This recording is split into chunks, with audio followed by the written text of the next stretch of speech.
Buenos días. Es muy agradable verles una vez más. Bienvenidos todos, bienvenidos. Vemos algunas caras nuevas, eso nos satisface mucho. Hicimos esas preguntas desde el celular, se nota, en medio de mucha gente, eso también se nota.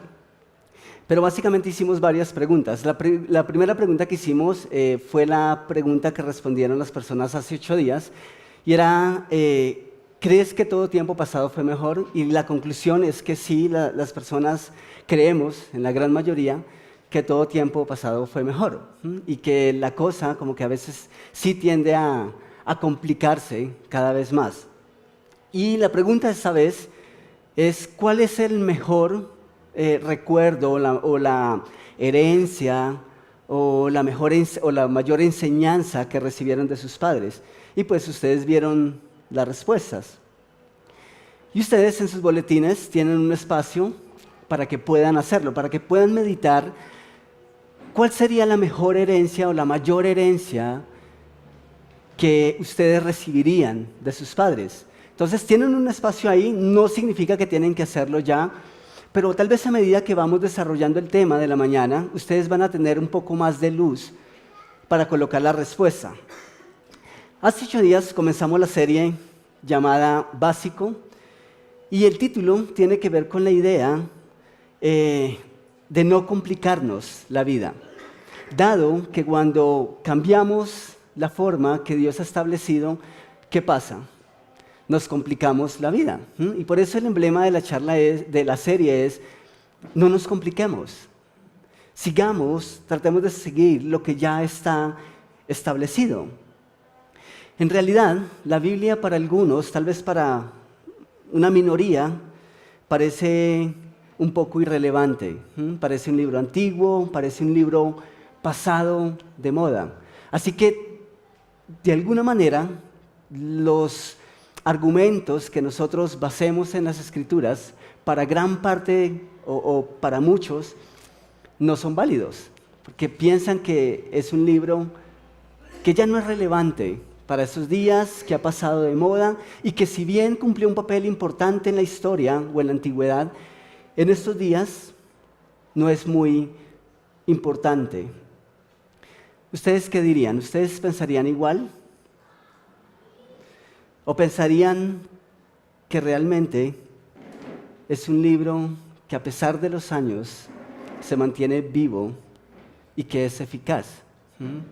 Yo creo eso y la verdad lo veo en mi vida día a día y le doy gracias a Dios por eso, porque es un libro que tiene la capacidad de transformar nuestras vidas, o mejor, de mantenernos lo más pegado al diseño que Dios estableció desde el principio. Muchos dirán que existen otras formas de hacer las cosas, independiente a lo que Dios instauró. Y claro que las hay. Sin embargo, cuando nosotros nos desviamos del diseño original, las consecuencias se hacen notar. Y usted y yo, de alguna manera, estamos viviendo los errores de alguien en el pasado. Esa es una realidad y posiblemente las generaciones que vienen después de nosotros van a tener que lidiar con las cosas que nosotros no hagamos bien en nuestro tiempo. Cada vez que alguien olvidó lo básico, cada vez que alguien olvidó el cimiento, lo fundamental, las consecuencias se hicieron notar. Y en cuanto al pueblo de Israel, que es el pueblo que Dios instauró en la historia para que fuese el referente de lo que significa seguir a Dios y de lo que significa ser gobernados por Dios, pues ellos no siguieron el mandato. Y vamos a estar notando esta mañana todo lo que ellos tuvieron que soportar, incluso la herencia que dejaron a sus hijos, cuando se rebelaron contra Dios y cuando quisieron suplantar la verdad de Dios por su propia verdad y por su propia interpretación de la vida. En Deuteronomio capítulo 6, versículos 4 al 12, Dios es muy claro con la instrucción y dice: escucha, Israel, el Señor nuestro Dios es único Señor. Ama al Señor, tu Dios, con todo tu corazón y con toda tu alma y con todas tus fuerzas. ¿Es difícil de entender el mandato? Es sencillo, ¿cierto? Es básico. Dice el versículo 6, grábate en el corazón estas palabras que hoy te mando. Incúlcaselas continuamente a tus hijos. Háblales de ellas cuando estés en tu casa y cuando vayas por el camino, cuando te acuestes y cuando te levantes. Átalas a tus manos como un signo. Llévalas en tu frente como una marca. Escríbelas en los postes de tu casa y en los portones de tus ciudades. El Señor tu Dios te hará entrar en la tierra que les juró a tus antepasados Abraham, Isaac y Jacob. Es una tierra con ciudades grandes y prósperas que tú no edificaste, con casas llenas de toda clase de bienes que tú no acumulaste, con cisternas que no cavaste y con viñas y olivares que no plantaste. Cuando comas de ellas y te sacies, ¿qué dice el versículo 12? Cuídate de no olvidarte del Señor, que te sacó de Egipto a la tierra donde viviste, la tierra donde viviste en esclavitud. Varias recomendaciones. ¿Por qué Dios es tan puntual? Y no solamente lo notamos acá, lo notamos en muchos aspectos, en muchas partes, en muchos textos de la Biblia, que Dios es muy reiterativo cuando se trata de que no olvidemos.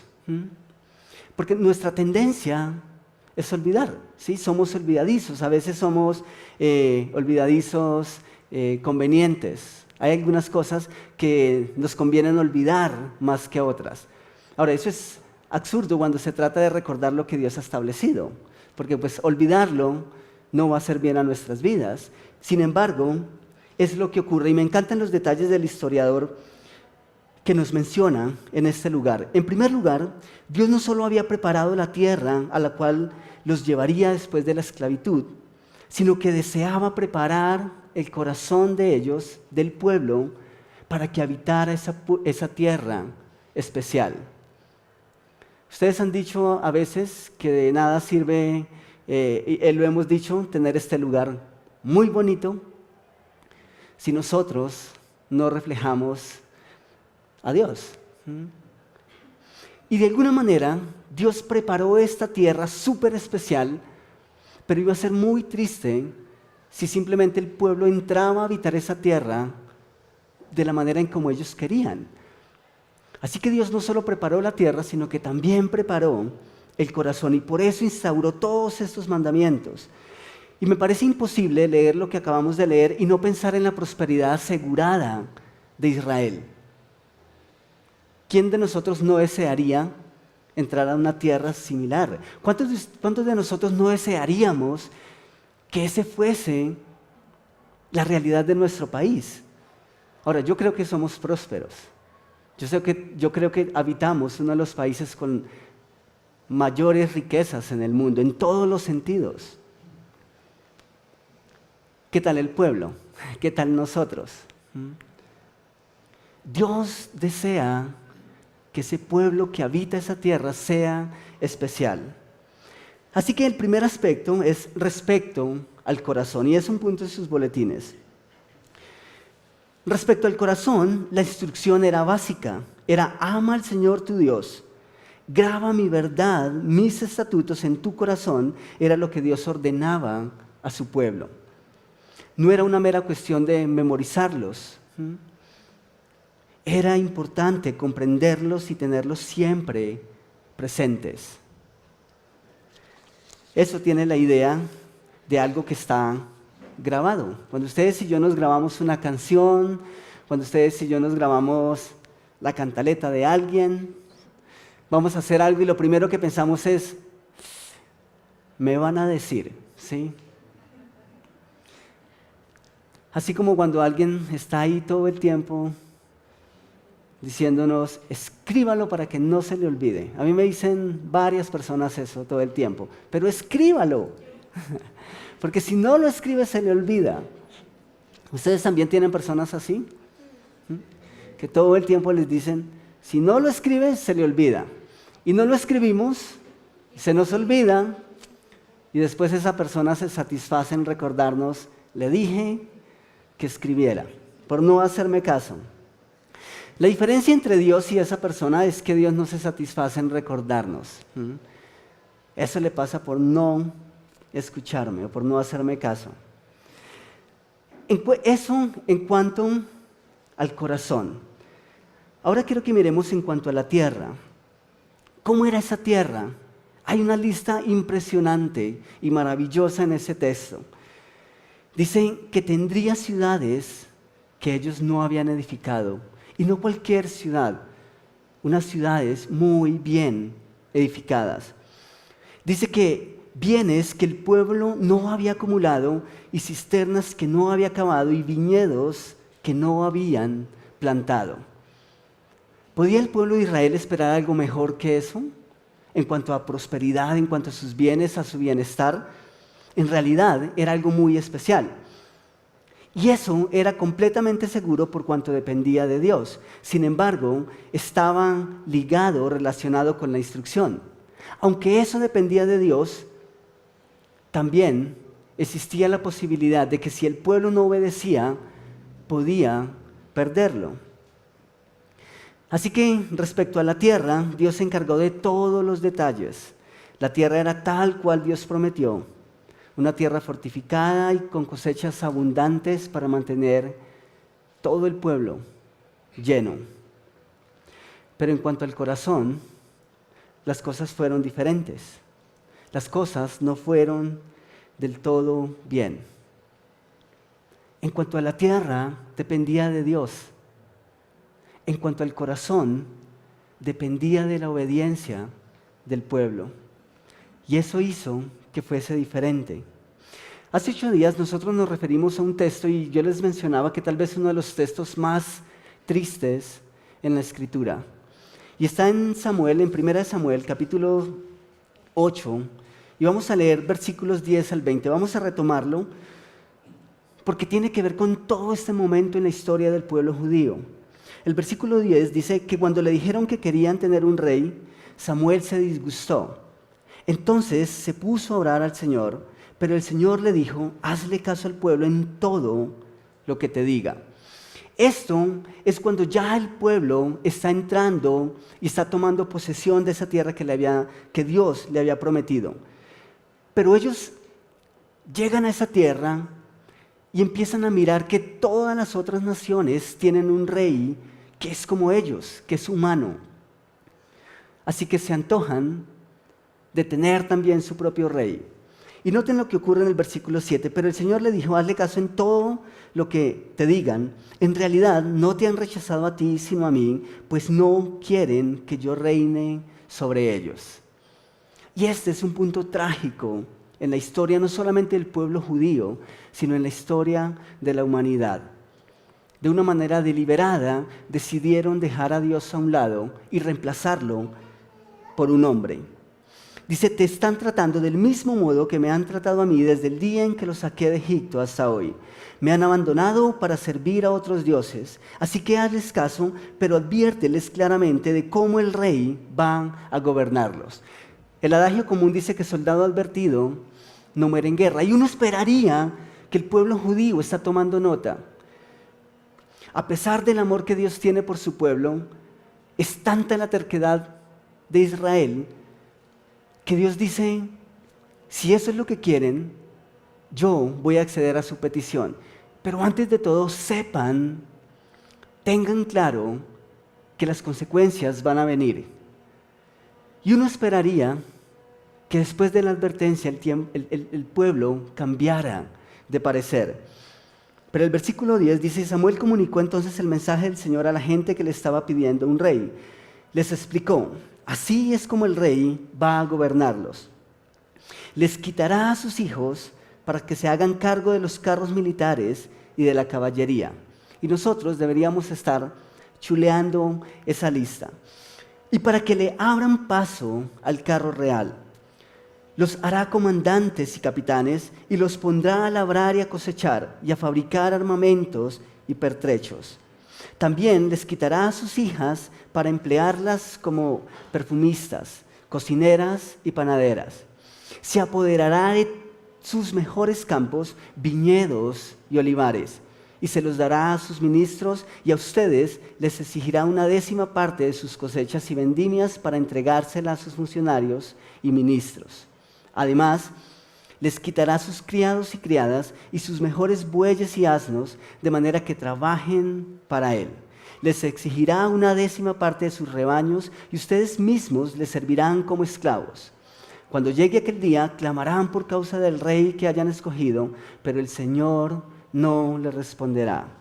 El pueblo, sin embargo, no le hizo caso a Samuel, sino que protestó: de ninguna manera.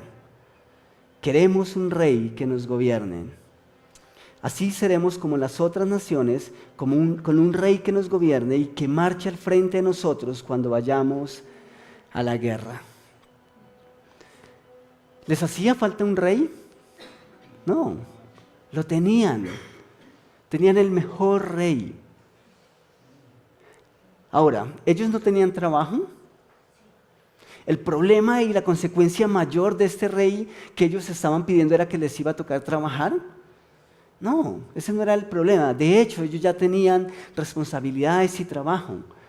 Pero el punto es que toda su vida, todos sus bienes, iban a dejar de ser canalizados para la gloria de Dios e iban a ser dirigidos a un hombre.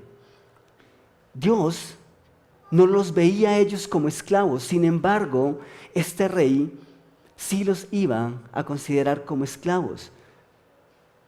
Pero ellos, ¿qué dicen? De ninguna manera. Hasta aquí Dios estuvo bien para nosotros, pero de ahora en adelante nosotros vamos a establecer nuestras propias reglas. Y para eso queremos un hombre como nosotros. Y colocaron un rey que los gobernara. Y abrazaron todos los problemas.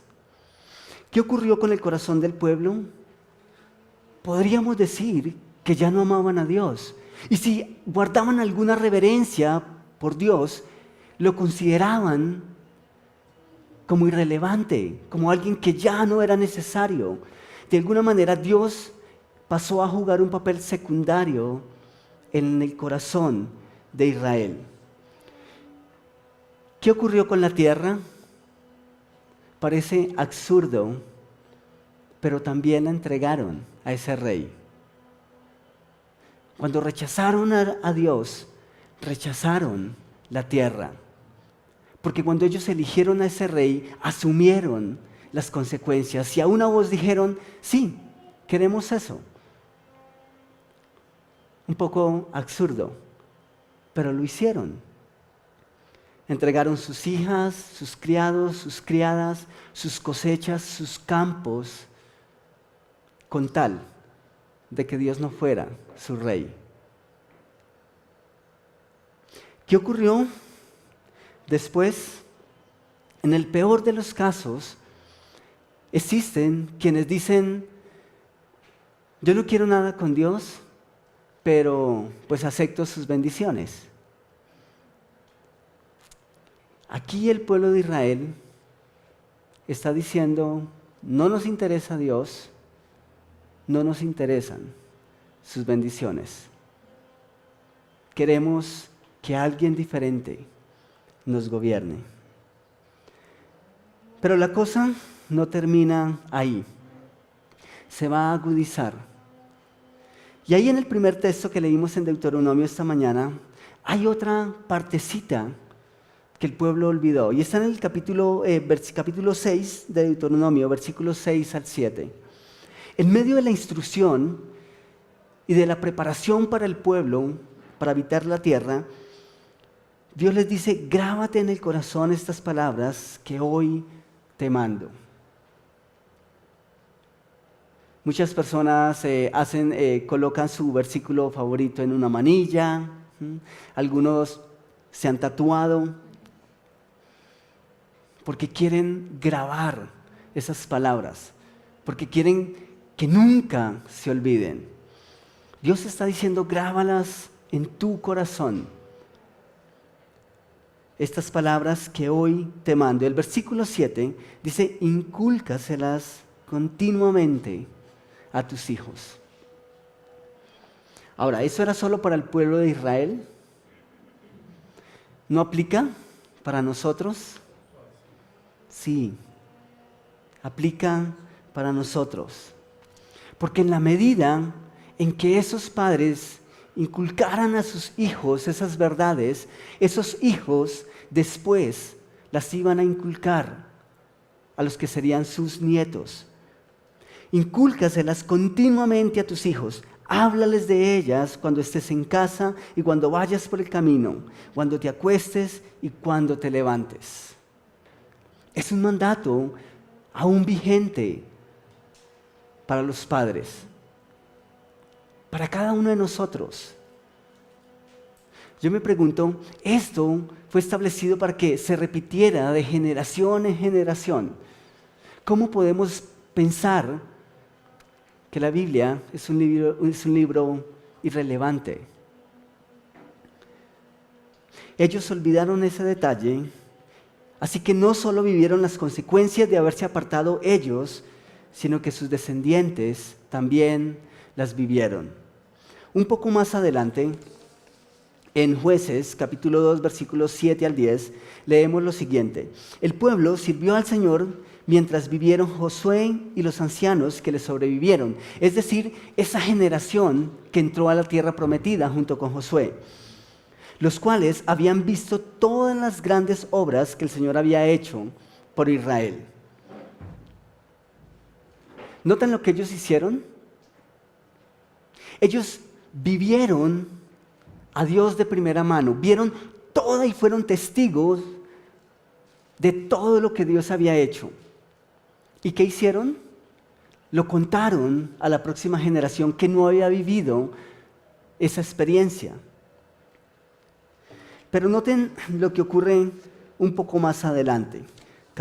Versículo 8, nos dice que Josué, hijo de Nun, siervo del Señor, murió a la edad de 110 años. Y lo sepultaron en Timnat Heres, tierra de su heredad, en la región montañosa de Efraín, al norte del monte de Gad.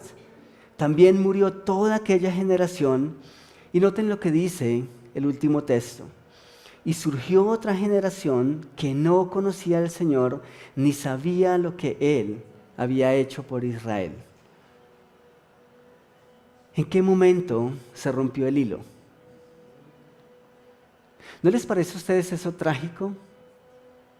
Que el pueblo escogido de Dios, el pueblo que Dios formó, que cuidó con tanto amor, que vivió todas esas maravillas que Dios hizo, lo único que tenían que hacer era contarle a sus hijos esas cosas maravillosas que Dios había hecho. Pero llega un punto en el que simplemente nace toda una generación que no conocía a Dios y no había escuchado todas las cosas que Dios había hecho con sus padres. Esa generación que experimentó todas esas maravillas, algunos contaron a la próxima generación, pero después el hilo se rompió. ¿Y cuál es la consecuencia de esa generación que nació sin Dios, sin conocer a Dios? Jueces 2, versículos 11 al 15, dice que esos israelitas, esos que no habían escuchado ni conocían a Dios, esos israelitas hicieron lo que ofende al Señor y adoraron a los ídolos de Baal. Abandonaron al Señor, Dios de sus padres, que los había sacado de Egipto, y siguieron a otros dioses, dioses de los pueblos que los rodearon, y los adoraron, provocando así la ira del Señor. Abandonaron al Señor y adoraron a Baal y a las imágenes de Astarte. Entonces el Señor se enfureció contra los israelitas y los entregó en manos de invasores que los saquearan. Los vendió a sus enemigos que tenían a su alrededor y a los que ya no pudieron hacerles frente. Cada vez que los israelitas salían a combatir, la mano del Señor estaba en contra de ellos para su mal, tal como el Señor se lo había dicho y jurado. Y dice, así llegaron a verse muy angustiados. Ahora, muchos creen que Dios es un Dios fuerte porque castiga a sus hijos. Y la verdad es que pareciera que es así. Pareciera que Dios está tan enojado que está castigando la desobediencia de sus hijos. Pero lo que en realidad está pasando es que el pueblo de Israel está experimentando las consecuencias de su desobediencia.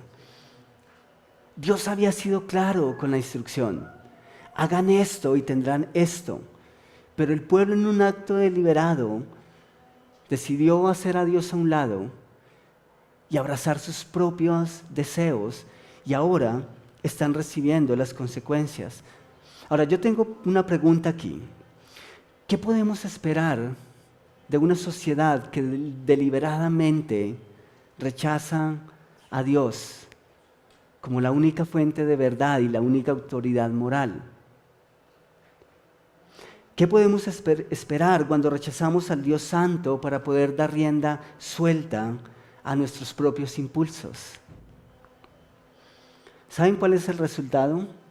Lo leímos ahí en el último versículo: angustia. Dice que esta generación, al ver todo lo que estaba ocurriendo a su alrededor, llegaron a verse muy angustiados.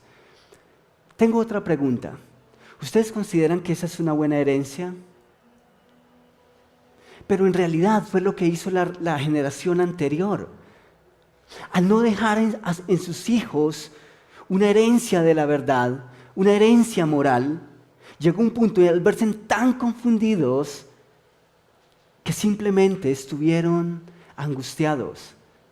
Y yo creo que esa no es la herencia que nosotros queremos dejar a nuestros hijos, a las generaciones futuras. Podemos tomar nota. Sinónimos de angustia: desazón, ansiedad, intranquilidad, impaciencia. Todos estos sentimientos llegaron a hacerse muy, muy fuertes en una generación que no sabía a quién acudir, que no había escuchado el Dios fuerte que tenían, el Dios amoroso que tenían. Y a la vez esto constituye un principio importante. El hecho de que ignoremos a Dios no nos hace inmunes a las consecuencias de ignorar sus preceptos. Por más que esta generación no conocía ni había escuchado, ¿fueron exentos de las consecuencias? No. Ahora, en esto nosotros somos privilegiados. Chicos, ustedes son privilegiados de que sus padres les enseñen las verdades acerca de Dios. A veces parecen canzones, y eso que no hacen lo que Dios estableció. ¿Qué tal si sus padres les hablaran al acostarse, al levantarse, cuando van por el camino? Tal vez se sentirían saturados. Pero creo que hoy es un día para que ustedes den gracias a Dios por esos padres, porque eso sí hace la diferencia. Esta semana yo pensaba en mis padres, especialmente en mi mamá. Y pienso que es la mejor herencia que me puede haber dejado. Sus principios, sus valores, su pasión por su Dios, por Jesús. Creo que eso es algo que nunca, nunca voy a olvidar. Y creo que Dios la utilizó de una manera muy especial. Y ha utilizado un sinnúmero de personas. Pero esta semana tuve que hacer una pausa y decir: Dios, gracias. Gracias porque, aunque ya era un poco grande, mi mamá se encargó. Y aún lo sigue haciendo. Aún me da lecciones de su fe cada vez que tiene la oportunidad. Y eso me impresiona y le doy muchas, muchas gracias a Dios por ello. Tenemos una responsabilidad inmensa, una responsabilidad grande, pero tenemos las herramientas. Y contrario a lo que hizo el pueblo judío, nosotros podemos marcar la diferencia y empezar a abrazar las verdades de Dios y hacer que la generación que venga después sea una generación que conoce a Dios, una generación que conoce la verdad y que sabe lo que es bueno y lo que es malo. Ahora, sin importar lo que haya ocurrido en el pasado, el testigo está ahora en nuestras manos. ¿Ustedes han visto las carreras de relevos en los Juegos Olímpicos? Básicamente consiste en una carrera en equipo, en donde un participante sostiene una vara, sostiene algo que denominan testigo.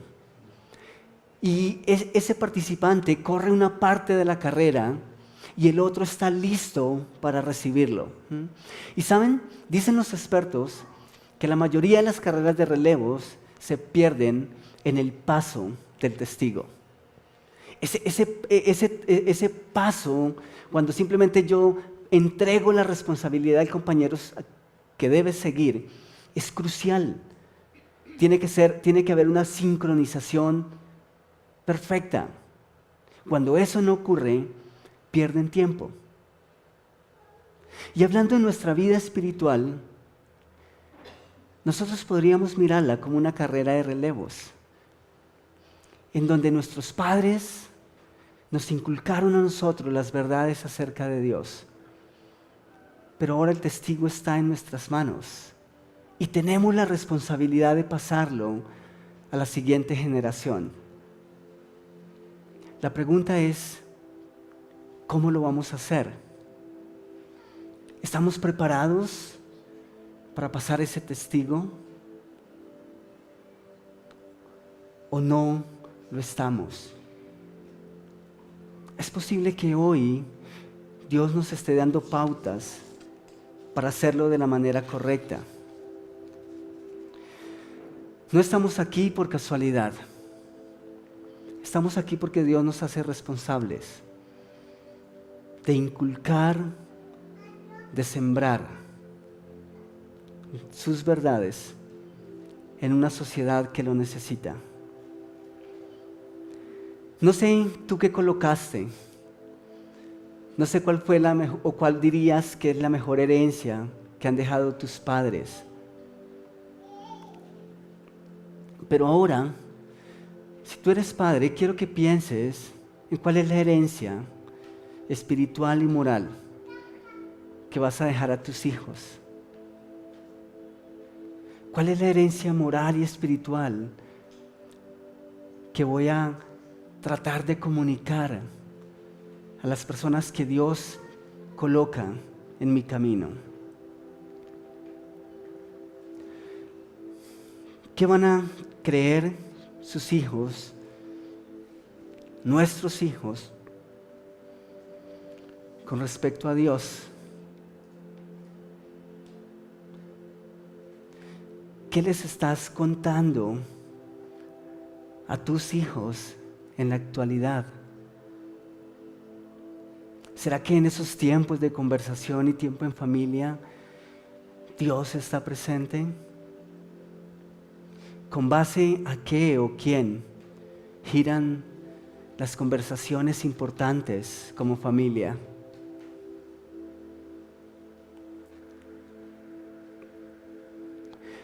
Tal vez esta mañana tú nos acompañes por primera vez. Tal vez es la primera vez que asistes a una iglesia de este corte. Y tal vez te estás preguntando, ¿cómo es que puedo hablarle a alguien acerca de un ser que no conozco?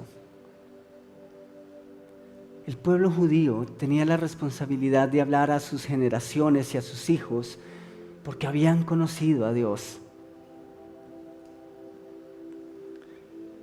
Pero tal vez tú esta mañana dices, yo no conozco a Dios.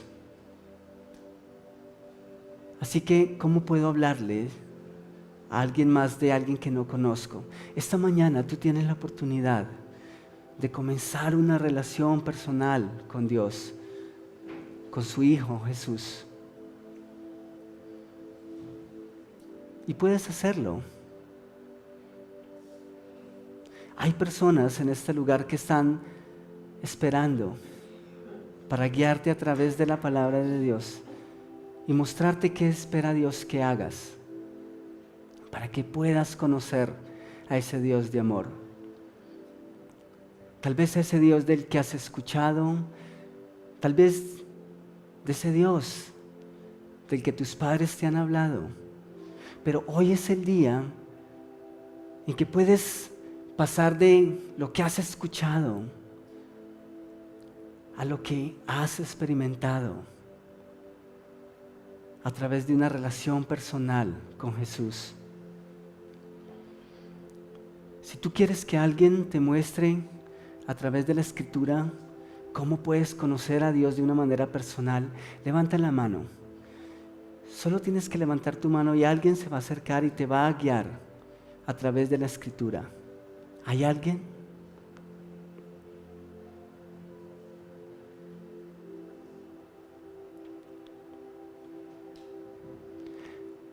Tal vez ese no sea el momento, tal vez sientes que necesitas pensarlo, está bien.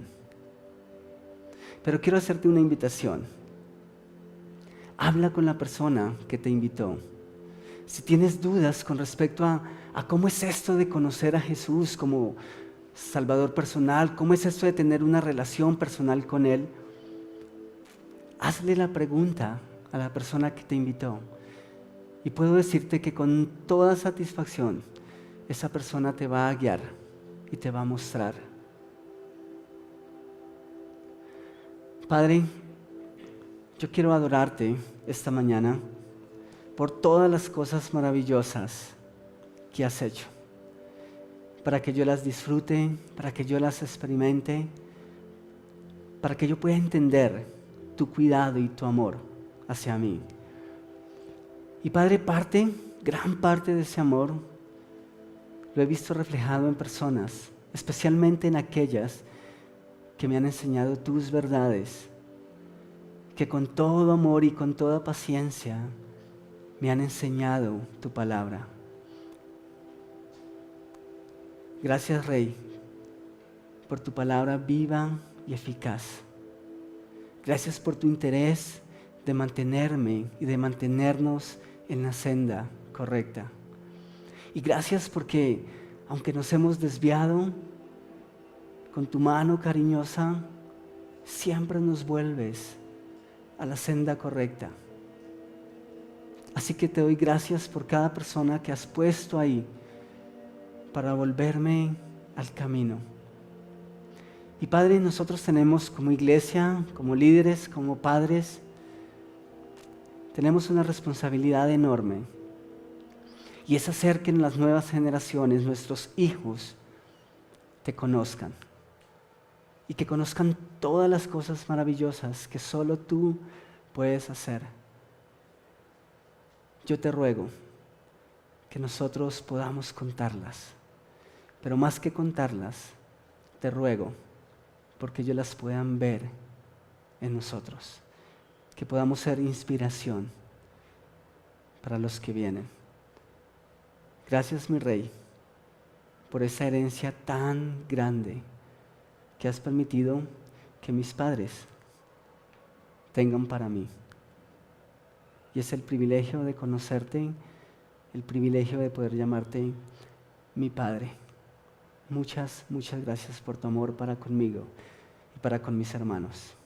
En el precioso nombre de tu Hijo. Amén.